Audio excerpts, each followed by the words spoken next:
प्रशांत किशोर को आप हल्के में अगर लेकर चलने की सोच भी रहे हैं तो बहुत बड़ी भूल हो। अब कुछ लोगों का तंज ये भी आ रहा है कि बिजनेस करने के लिए आए हैं। डोर टू डोर कैंपेन करके हो, गांव टू गांव घूम के हो, उन्होंने लोगों में एक जो है कि तरीके का विश्वास जगाया है। कुर्सी फेंक कर भाग जाते हैं मनीष कश्यप, कहते कोई लोग ही नहीं पहुंचा, हमें क्यों बुलाया गया था। नमस्कार, हॉट इंडिया देख रहे हैं। देखिए 2025 में चुनाव होना है और ये चुनावी सरगर्मी बढ़ते ही जा रहा है। दिन प्रतिदिन लोगों के बीच में तंज कसे जा रहे हैं और एक दूसरे पे बड़ा बड़ा हमला किया जा रहा है बातों से।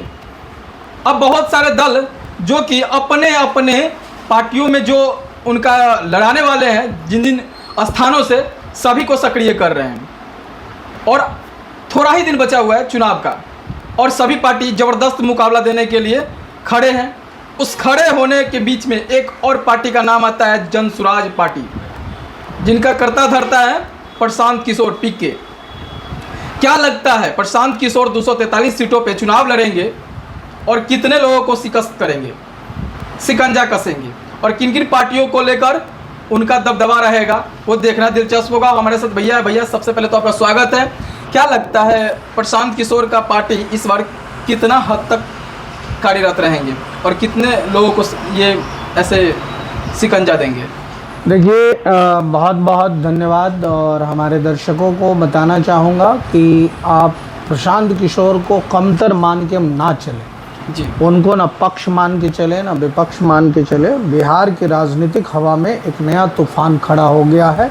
प्रशांत किशोर जिसका नाम है, जो पहले चुनाव रणनीति निर्माता थे, पॉलिटिकल जो है कि वो ताना बुना बुनते थे, अब खुद राजनीति की भूमिका में है। लोगों को पहले तो सिखाते थे, कहा जा रहा है। अब कुछ लोगों का तंज ये भी आ रहा है कि बिजनेस करने के लिए आए हैं। नहीं, वो सब गलत बातें हैं। अब खुद राजनीतिक की बारीकियां लड़ाई लड़ने के लिए वो सामने आए हैं। 2 अक्टूबर 2024 को उन्होंने जनसुराज नाम की पार्टी की स्थापना की है और अब 2025 के विधानसभा चुनाव में यह पार्टी जिसका नाम जनसुराज है वो 243 सीटों पर मैदान में उतरने की घोषणा ही कर चुकी है।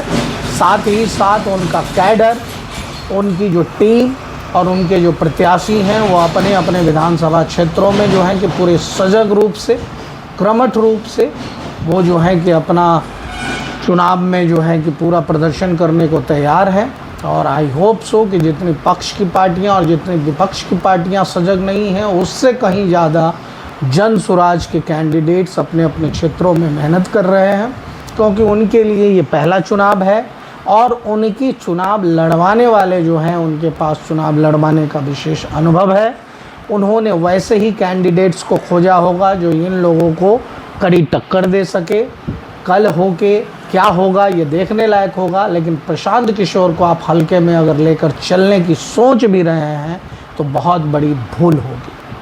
अच्छा, क्या लगता है, लोग कह रहे हैं कि वोट काटने के लिए बैठे हुए हैं, उनका रणनीति हमको समझ में नहीं आ रहा है अभी तक और सब दलों को वो तंज कस रहे हैं, तो इसका कुछ कैसे व्याख्या किया जाए कि मतलब सच में आएंगे तो कुछ खेला करेंगे या इनका सरकार बनती है? कितने सीटों पे चुनाव, इतने 243 सीटों पे चुनाव लड़े, कितना सीट उनको मिलेगा?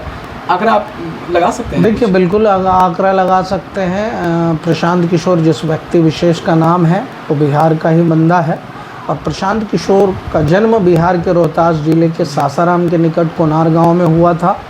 तो कुल मिला के उनके पिता श्रीकांत पांडे एक डॉक्टर थे, माँ सुशीला पांडे गृहिणी थी। शिक्षा पूरी करने के बाद उनका परिवार बक्सर में रहने लगा। तो कुल मिला के इतना कहने के पीछे ये रीज़न है कि वो बिहार का बेटा है, बिहार में पैदा हुआ है, बिहार में पला बढ़ा है। बिहार की राजनीति को उनसे ज़्यादा समझ जो है कि आप अन्य दलों के पास नहीं है, क्योंकि वह एक रणनीतिकार थे।